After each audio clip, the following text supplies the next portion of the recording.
All she'd needed was one. She drew in a quick breath and opened the door.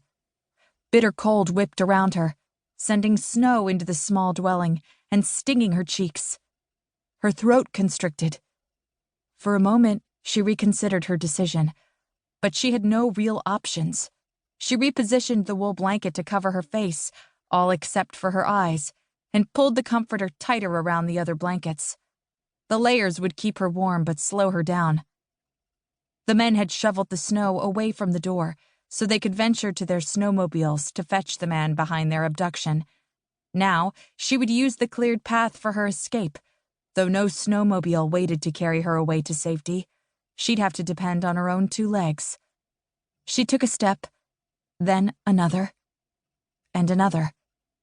The snowshoes held, and leaving the shoveled path, she hopped on top of the white crust and kept walking. The tears streaming from her eyes could be tears of joy or pure fear. She wasn't sure. The wind pushed against her forward movement, as if telling her to go back, whispering certain death in her ear. Was she making a mistake? No. Death waited for her at the cabin if she didn't leave. She eyed the frozen lake, topped with many layers of white frosting. It was much quicker to cross here than to go all the way around. Nothing but mountain ranges were at her back. She wasn't going over those.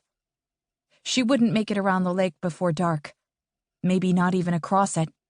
If she made it across at all, then she would face miles of wilderness. The thought almost paralyzed her. Maybe she should go back. She glanced over her shoulder at the cabin. No.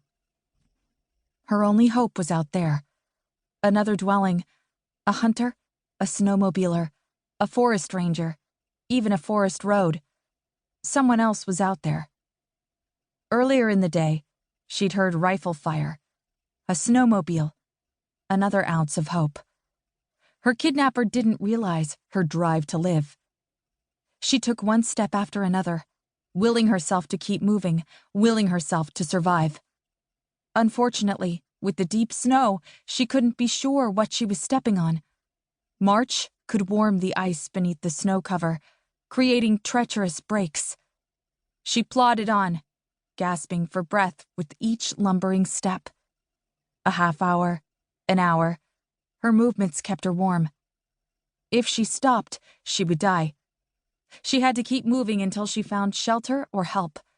The temperature dropped as night fell, but at least the moon lit her path so she could see the far shore that stretched before her. There is still hope. A crack resounded and she stopped, feeling it to her bones. The white powder covering the sheet of ice beneath her shifted, and she knew how this would end a split second before the surface beneath her fell away.